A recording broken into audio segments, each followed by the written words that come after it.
Мир вам, братья и сестры. Очередной стишок хотел прочитать. Бог есть, а значит я свободен. Я вышел из Египта уже. Не счесть всех трудностей в исходе. Свет истины все разрушит. Сегодня я хотел показать ко Дню Победы. Хочу устроить грандиозную распродажу.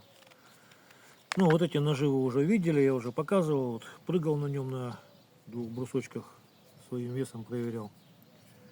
Цены там объявлены в предыдущих роликах, но если что, звоните, поторгуемся. В честь этого выступлю. Вот про этот нож тоже видели уже.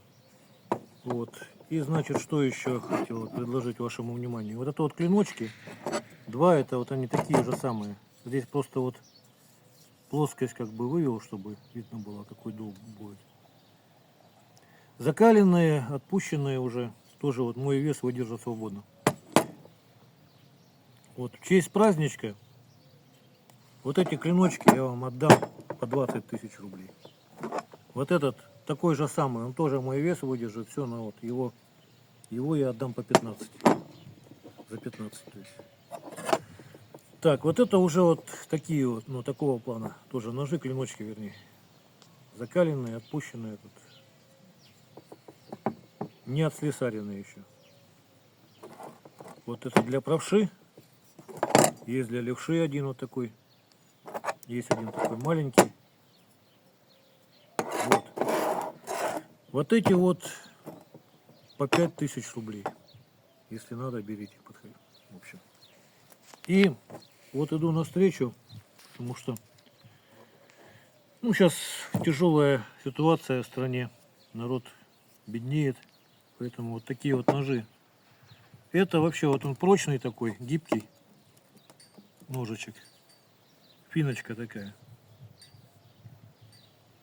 Он не кованый, вырезанный. Догадайтесь в комментариях, из чего вырезан. Видно, да, вот как режет дерево.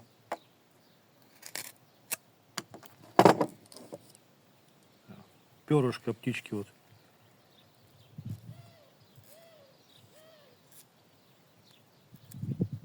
Примерно так. Ой, сейчас вот может покажу. Это чек старый мятый. Тем не менее режет. Вот эта финочка, она без ножен пока. В таком виде. За 3000 рублей.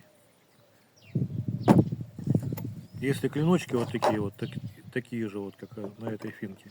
Они уже заточенные, все, то их даже править не надо. Ну, потом уже придется, наверное, подправлять, но все равно они тоже такие вот гибкие. Пружинистая сталь такая. Вот такие клиночки по 1000 рублей. Так что торопитесь, пока не передумал. Как говорится, сам бы резал, да деньги надо.